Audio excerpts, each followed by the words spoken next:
This is my Nakamichi BX-300, and in my previous video I showed you how the fast forward and rewind wasn't working too well.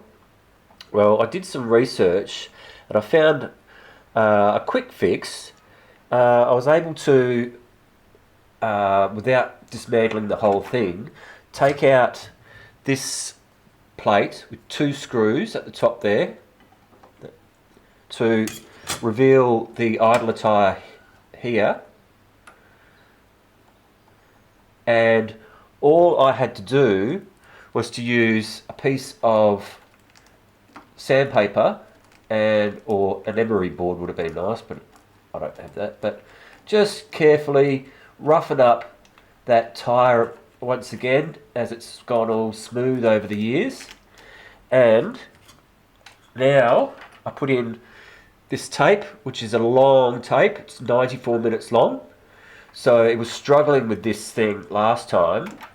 And let's put it, this is fully rewound at the moment.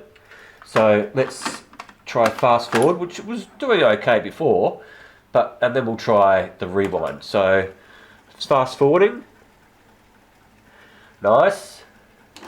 Let's eject that and see if it can rewind this very long tape.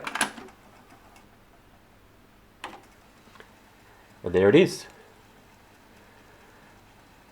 So now all I have to do is put that back plate back on and we're good to go. It's a little fiddly with the two little screws.